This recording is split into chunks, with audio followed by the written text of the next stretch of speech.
कार्तिक के महीने में 10वीं तिथि को जो तुलसी की डंडी को घी में भिगोकर अपनी कामना कर कर भगवान के सामने दिए में रखकर जला देता है, दिए की तरह उससे आरती उतार देता है, कहते हैं उसका जन्म दूसरी बार पृथ्वी पर नहीं होता, वो भगवान के गोलोक धाम में जिंदगी भर के लिए विराजमान हो जाता है। जिंदगी भर के मात्र 10वीं की तिथि के लिए, केवल 10वीं। चिड़चिड़ करता है, क्रोध करता है, गुस्सा करता है, तो महाराज शंकर भगवान का श्रंभेश्वर महादेव का नाम लेकर 31 बेलपत्र, जिस व्यक्ति को क्रोध आता है उस व्यक्ति का स्मरण कर कर आखा चावल मतलब सेगे चावल के साथ एक एक बेलपत्र 31 बेलपत्र कर कर शिव जी के शिवलिंग पर समर्पित करी जाती है, मात्र 10वीं की तिथि के लिए। केवल 10वीं, चाहे उजाला की हो चाहे अंधेरे की। कौन से महादेव का नाम लेना है? श्रंभेश्वर महादेव, शिव जी का एक चित्र का भी प्रमाण। ये चित्र कौन सा? जैसे रसोई घर में हम प्रवेश कर रहे हैं, हमने कई जगह देखा है जहां जिन के यहाँ रसोई घर बने होते हैं उनने अन्नपूर्णा माता का फोटो जहां पर बगार लगाती है, चूल्हे में छोकती है गैस के ऊपर, वहीं सामने अन्नपूर्णा जी का फोटो लगा कर रखा है। ईमानदारी से बोलो, अपनी सास का फोटो चूल्हा के ऊपर लगा के बता, अरे बोलो तो सही, अच्छा लगेगा? नहीं ना। अन्नपूर्णा का फोटो कहाँ होना चाहिए? शास्त्र कहता है अन्नपूर्णा मैया का जो चित्र है, अन्नपूर्णा मैया का जो चित्र है, अन्नपूर्णा मैया का जो फोटो है, वो जहां से अपन रसोई घर में प्रवेश करते हैं, प्रवेश करते समय अन्नपूर्णा माँ का चित्र उस सम्मुख में होना चाहिए। प्रवेश करते समय हम अन्नपूर्णा का दर्शन करके अंदर प्रवेश करें, ना कि चूल्हा जल रहा है उसके ऊपर। अन्नपूर्णा मैया का प्रवेश द्वार पर क्यों? अंदर जो भी जा रहा है, अंदर जो भोजन बनाने जा रहा है वो अन्नपूर्णा के तुल्य है, अन्नपूर्णा। पर आज के जमाने में महाराज जी रसोई घर तो हॉल के पास में बना देते हैं, सामने टीवी चलती रहती है और बहुएं भोजन बनाती रहती है। दिन भर वो नाटक में कहीं की ना कहीं की रोटी मिलती है, तो वो जो भोजन बनाए वो भी भोजन में टीवी देख देख के बनाए तो नाटक का सारा असर वह रोटी में आ जाए, तो जो खाए वो घर में 24 घंटा रोता ही नहीं, 24 घंटा रोता नहीं। भोजन, भजन, धन और नारी, ये 4 पर्दे में अच्छे लगते हैं। क्या क्या? जम के बोलो। भोजन, भजन, धन और नारी, ये 4 पर्दे में अच्छे लगते हैं। भोजन करो तो पर्दे में बैठ कर करो, भोजन बनाओ तो पर्दे में बनाओ, और धन भी रखना है तो पर्दे में रखिए, तिजोरी में रखिए। और भजन करना है तो गौमुखी माला भी अपने गौमुखी के अंतर्गत होना चाहिए, भजन भी पर्दे में हो और नारी भी।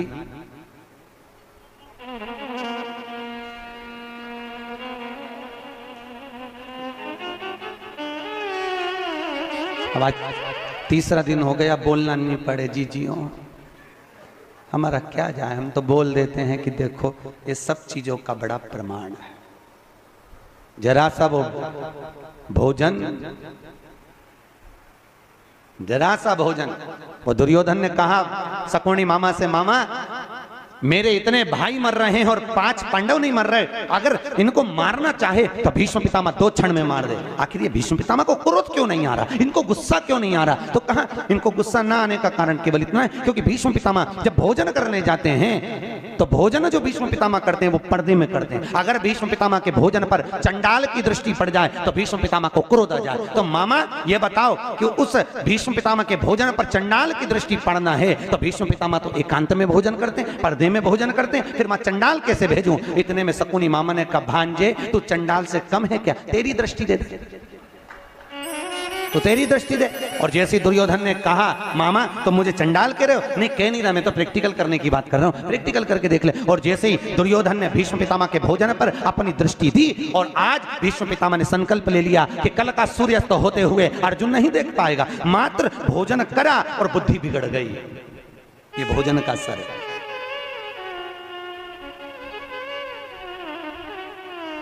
शादी में, पार्टी में पति और पत्नी जब शादी में विवाह में जाते हैं तो या तो उन दोनों का झगड़ा जाते समय होता है या फिर आते समय होता है। जरूर होता है, पक्का है, बिल्कुल निश्चित। अगर अभी जाते समय अच्छे से जा रहे हैं दोनों स्माइल देते हुए, तो जब गाड़ी पे आएंगे तो वो आगे चलाता रहेगा और ये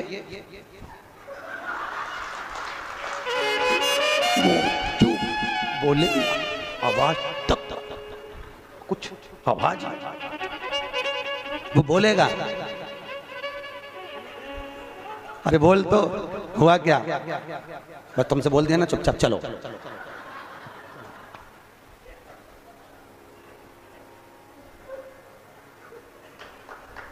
चलो चुपचाप क्यों? अब कोई समझ तो पाया नहीं, कथा में समझ जा। भोजन का असर है, जैसा खाया अन्न वैसा हो गया मन। हमारे अग्रवाल जी द्वारा रोज कथा के बाद में प्रतिदिन शाम को भंडारा प्रसादी रखी जाती है। क्यों? क्योंकि जो भोजन बन रहा है उसमें यहाँ की कथा का पूरा प्रेशर पड़ रहा है और वो अन्न शुद्ध होता जाता है। तो जितना खाकर जाएंगे घर जाकर भी रात में भी सपने में शंकर जी नजर आएंगे, सपने में भी भोलेनाथ दिखेगा। और शादी पार्टी में से भोजन कर कर आओगे, अब रेंदो कथा पे चले, तो सपने में भी कुछ नहीं दिखना। भोजन का जैसा खाया अन्न वैसा हो गया मन। भोजन का बड़ा असर पड़ता। जैसा पिया पानी वैसी हो गई पानी, और जैसा पिया दूध वैसा बन गया बुद्ध। बुद्धि कैसे बनती है? दूध से। गौ माता का दूध पियोगे तो गाय जैसे निर्मल हो जाओगे, थैली का पियोगे तो थैली, डब्बा पियोगे तो डब्बा। तुम जैसा दुग्ध का पान कर रहे हो वैसी अपनी प्रवृत्ति बन रही है।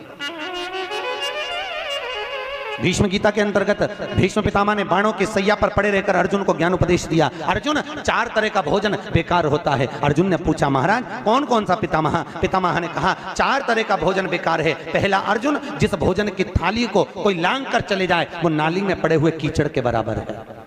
दूसरे नंबर का भोजन, जिस भोजन की थाली में ठोकर लग गई वो कीचड़ के बराबर है।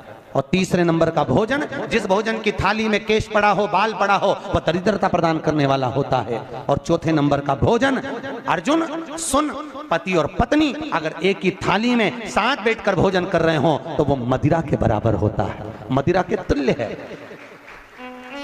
और अर्जुन, पति के जीवने के बाद अगर पत्नी उसी थाली में भोजन करती है तो वो चारों तीर्थों के मंदिर के प्रसाद से बड़ा महाप्रसाद बन जाता है। उस प्रसाद को वो ग्रहण किया। अब तुम्हें सास कितना समझाती है, बेटा साथ में बैठ के मत खाओ, पर तुम्हें बुरा लगता है। तुम्हें लगता है बताओ ये तो हमारा भला ही नहीं चाहती है, हमारा बुरा चाहता है। भैया वो क्यों कह रही है उसको मालूम है कि ये भोजन श्रेष्ठ नहीं होगा। हाँ, अगर दोनों को साथ बैठ के खाना है तो 2 थाली लगाओ, एक साथ बैठो, एक साथ खाओ, मना नहीं है। पर भोजन की एक थाली में दोनों को भोजन नहीं करना चाहिए।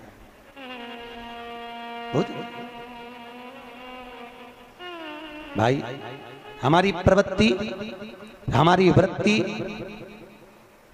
हमारा सुख, हमारा मन भजन, भोजन, धन और नारी पर्दे में श्रेष्ठ लगे। हमारे यहाँ तुलसी के कुंड का भी निवान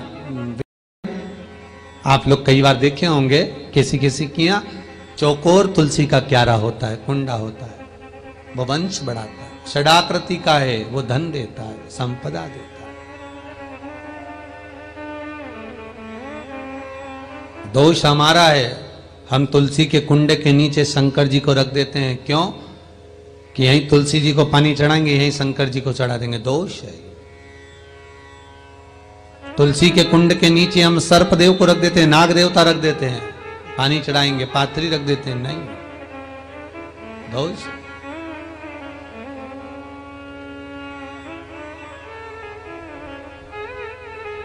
उसका दोष हम सबको, स्वयं अगर गलती करते हैं तो स्वयं को भोगना। कैसा कुंड हो। 7 तरह के कुंडों का व्याख्यान तुलसी के रूप में कहा गया है महाराज। पहला गोल, दूसरा चौकोर, तीसरा षडाकृति, चौथा त्रिवेणी, 3 कोने वाला कुंडा। शास्त्र कहता है जिसके मार्ग घर में टुकड़े हो रहे हो, घर विभाजन की ओर हो रहा हो, तो 3 कोण का कुंडा घर में रखकर पूजा करने पर परिवार एक हो जाता है। 5वां, गार्डन में बिना कुंडे का, बिना कुंड का जो तुलसी का पौधा रोपित होता है, बिना कुंड के एक बगीचा जैसा बो दिया जाता है, तुलसी तुलसी उत्पन्न हो जाती है। महाराज वहां पर संपदा तो रहती है पर चिंता बहुत रहती है, टेंशन बहुत रहता है। क्यों? घर के दरवाजे के बाहर इतनी सारी बगीचे में तुलसा कर दी। कोई निकल कर जा रहा था उसने थूक दिया, कोई निकल कर जा रहा था उसने पानी डाल दिया, कोई श्वान ने, कुत्ते ने, किसी ने, बिल्ली ने गंदगी कर दी, उसका दोष आपको लगेगा। इसलिए कुंड के अंदर तुलसा का, तो वो धन तो देगा जो तुमने बगीचे में तुलसा लगाई है, गार्डन तुलसा का करा है, वो धन तो देगा, संपदा भी देगा, पर चिंता को बढ़ा देगा। 5वां,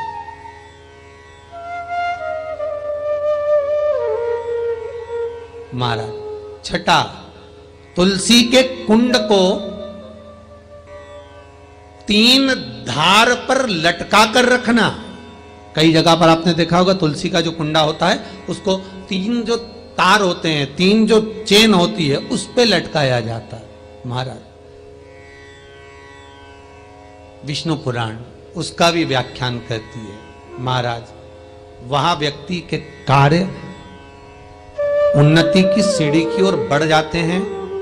जैसे भोजन की थाली लग गई, भोजन तैयार हो गया, बस खाने बैठे हो और थाली खसक गई, समझ लेना कि तुलसी को अधर पर लटका कर रखा है। इसलिए कार्य तो हो रहे हैं, बनने वाले हैं, 4 दिन बाद ये काम होने वाला है, 8 दिन बाद ये काम होने वाला है, लग रहा है कि इसमें इतना फल मिलेगा, लग रहा है इस व्यापार को करेंगे तो इतना फायदा हो जाएगा, सब कुछ करा, लाखों रुपए लगा भी दिए, थाली मालूम पड़े खसक गई, अधर लटका है तुलसी। 7 क्रम है तुलसी के, ये 6ठा क्रम बताया। तुलसी का 7वां क्रम,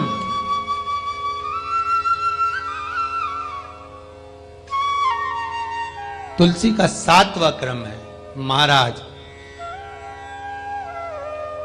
तुलसी का कुंडा जैसा घर के आंगन में है, तुलसी का कुंड जैसे घर के आंगन में विराज रहा है, ऐसा ही छोटा सा कुंड भगवान के लिए रोपित करें।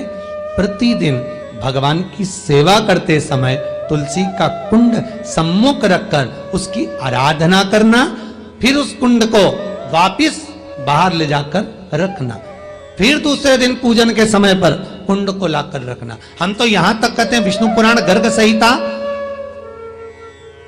कल्याण का तुलसी अंग यहां तक वर्णन करता है कि आप पूरे साल ये नहीं कर सकते तो कम से कम कार्तिक के महीने में भगवान के सामने तुलसी का छोटा कुंड, चौकोर वाला, गोल नहीं, चौकोर कुंड लाकर भगवान के सामने रखकर छोटा सा कुंड का पूजन कर कर भगवान के साथ उस कुंड को वापस बाहर विराजमान करें, फिर कल लेकर आए, फिर विराजमान करें।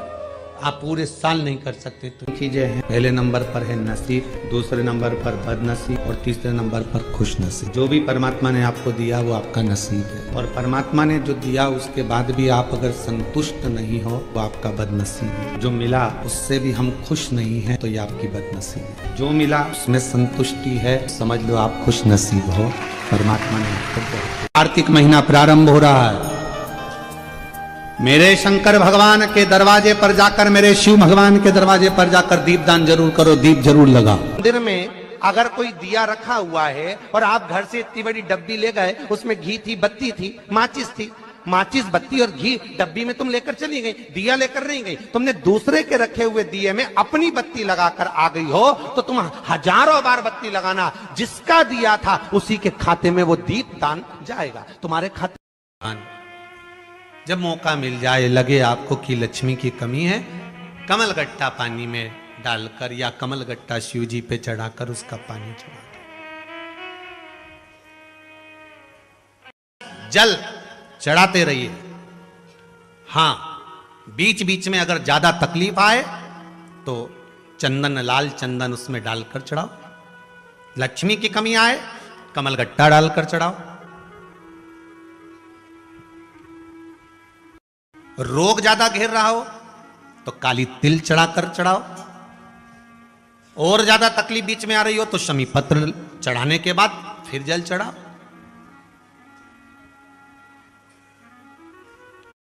शमी पत्र का जो विधान है वो 2 बार चढ़ाने का होता है।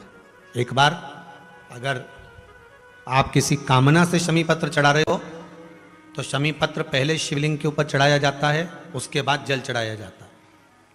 जब जल चढ़ जाए, दूध चढ़ जाए, पंचामृत स्नान आदि सब हो जाए, उसके बाद आप देवाधिदेव महादेव की जब पूजन करें, अर्चना करें, आराधना करें, शमी पत्र बेल पत्र फिर समर्पित कर देंगे, फिर पुनः समर्पित कर देंगे।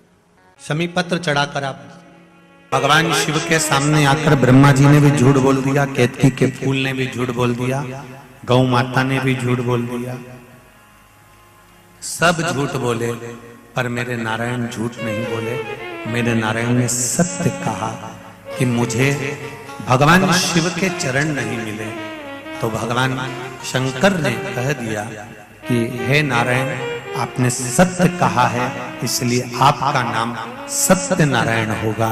पूरी सृष्टि में आपकी पूजन होगी और लोग आपकी पूजन कर कर फल प्राप्त करेंगे।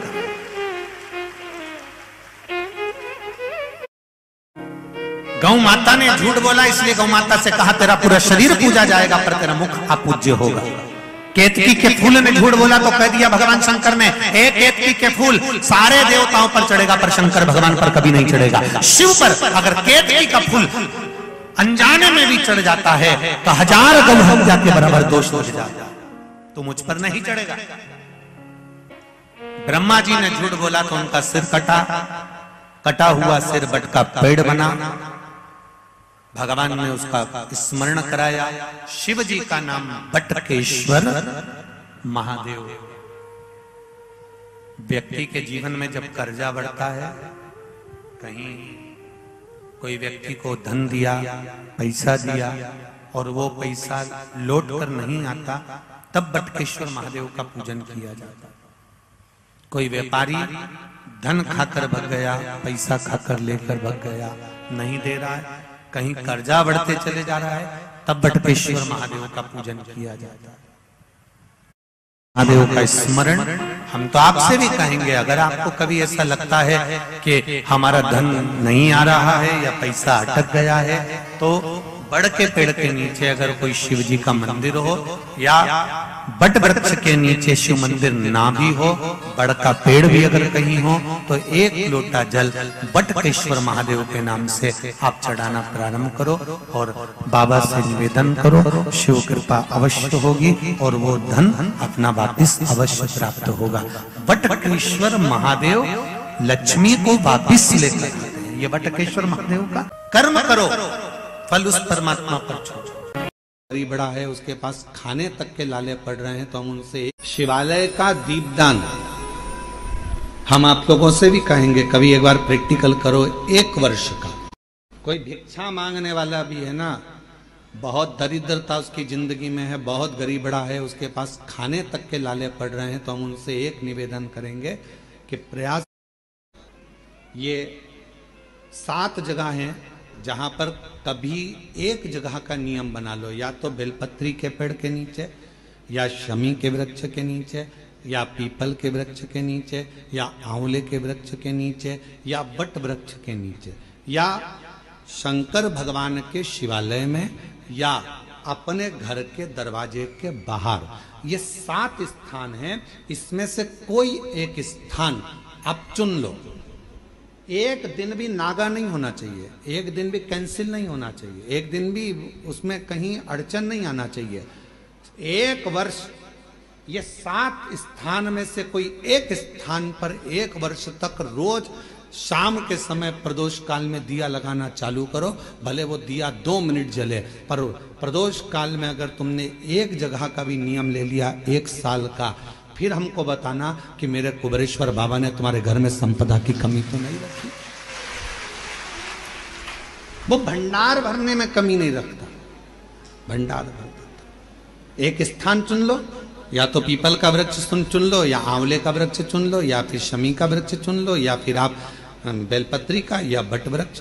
वहां नहीं जा सकते तो शिवालय चुन लो, शंकर का मंदिर। वहां भी नहीं जा सकते तो अपने घर के दरवाजे के बाहर एक दीपक लगाने की क्रम प्रारंभ कर दीजिए। एक दीपक, धीरे धीरे आपका परिश्रम, आपकी मेहनत, आपका संघर्ष और आपकी मेहनत के साथ में जो तुम दीप लगा रहे हो, मेरा भोले बाबा दरवाजे पर लगाया हुआ दीप हो, चाहे वृक्ष के नीचे का दीप हो, चाहे शिवालय का दीप हो, वो हमारे मार्ग प्रकाशित करते चले जाता है और हमें रास्ता देते चले जाता है। 7 स्थान में से कोई सा भी एक स्थान चुन लो कि 1 साल तक मैं यहां दिया लगाऊंगी।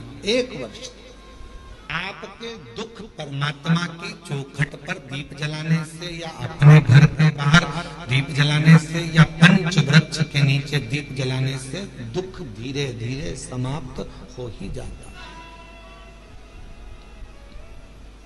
दीप लगाओगे तो मन की बात भगवान से कहोगे, दीप लगाओगे तो मन की बात भगवान से कहोगे, प्रार्थना